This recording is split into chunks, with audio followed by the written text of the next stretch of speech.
ไปดีโหพี่น้องมามีสิพามาเบิ่งทำนางแอนไปเบิ่งกันเนาะ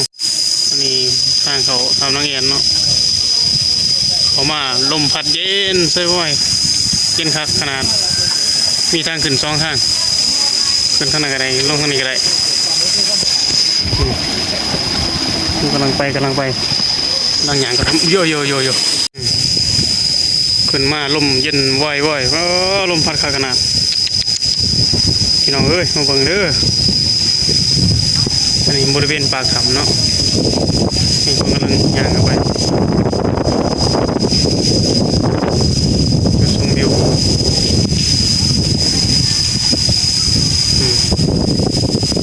ถ้ำเพื่อไต่ไปเนาะทางขึ้นทางเขาอันนี้ทางเขาเห็ดคักด้วยเอ้ยงามคักไต่ไฟออกทางเลยว่าทีดีวะกำลังงานมาผักที่2ของถ้ำเนาะทางก็มันก็สิเปียกนิดนึง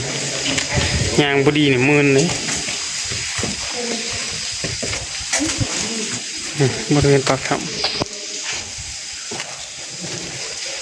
ว่ามาถ่ายนั่งอยู่นี่ก็ชิคักเนาะ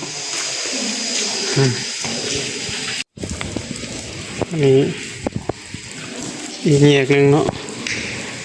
แยกก็ไปด้านนี้ก็จะมีแต่น้ำย่อยลงมาบุเวะโอ้ป้าเลิกคน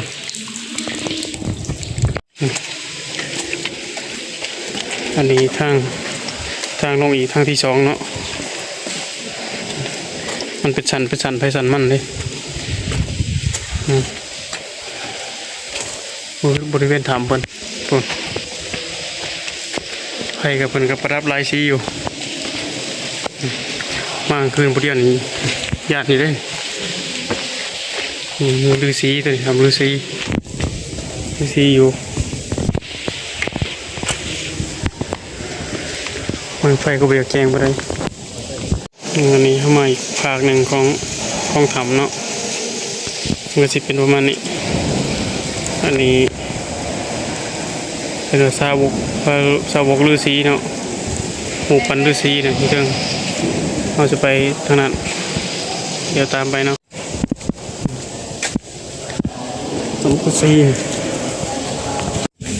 นี่คือคนมีหน่อย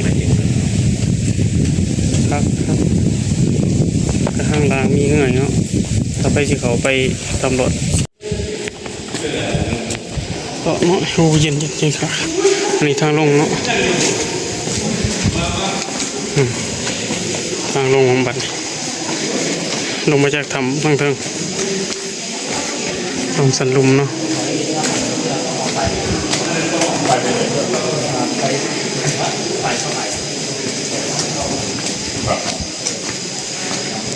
ระวังทางก็มีซีวลึงอันนี้คือซีวลึงเนาะซีวลึงใหญ่เลยเด้อลงมาเนาะเอาซีเบิงบอลขึ้นเรือขึ้นเหือก็เจ้าเนาะก็สิขึ้นเหือหลอดนำไปทางนี้มีทางไปขึ้นเรือขึ้นเหือเนาะไต่เอินเรือลาวเอินเหือเป็นตอนนี้เขาเรียกไหม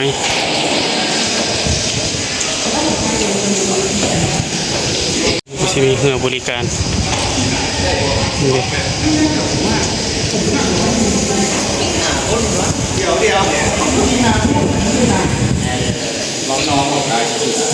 มันจะขี่เหือแล้ว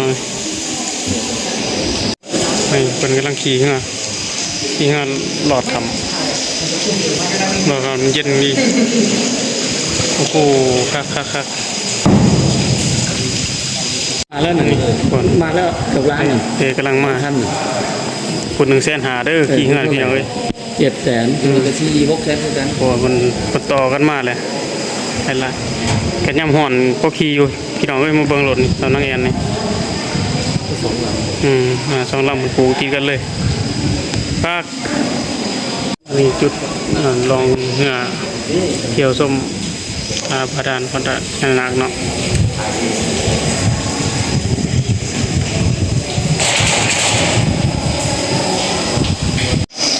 ลงมาฮอดลังสิออกปลาขำเนาะเขตแถวตั้งหนอกด้านหนอกกับมันเนี่ยน้ำก็ใสดีกำลังตกแป๊บเขากำลังสิออกน้ำย่อยเนาะบรรยากาศด้านนอกกำลังจะออกมานี่ผักหวานเขาก็มาหอด้านนอกนี่ทางลงบันนี่มันทำน้องแอนพี่น้องเลยน้องแอนเด้อนี่เด้อไปสิมาก็มาเลาะเบิ่งอยู่ตาแขกแขงขมวนเนาะมีทางเขาคนบรรยากาศข้างนอกกับของสถานที่ท่องเที่ยวเนาะของสำนักแอนไปสิประมาณนี้อันนี้จุดรถจอดของนักท่องเที่ยวนั่งกินชากาแฟสบายสำนักแอนเนาะนี่อยู่ทางนอกป่ายเป็นบักไง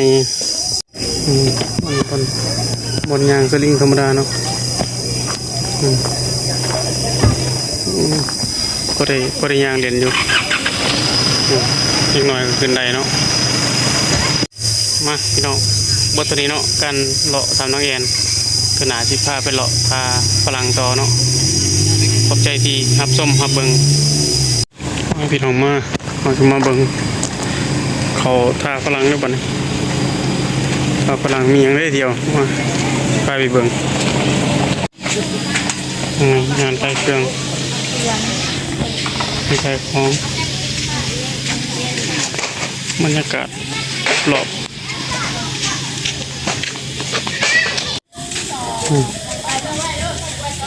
ท่าฝ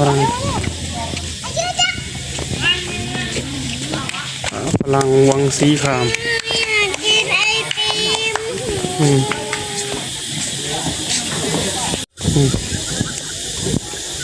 ตาฝรั่งพี่น้องเว้ยตาฝรั่งมานั่งกินลมชมวิวคักบอนนั่งกินลมชมวิวพี่น้องเอ้ยบอนพักผ่อนย้อนอารมณ์น้ำใสขนาดนี่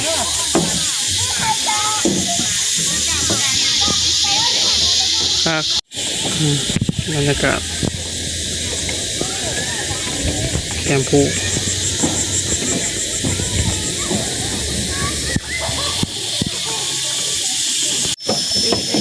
ไปเงินเรียนมาคักเชย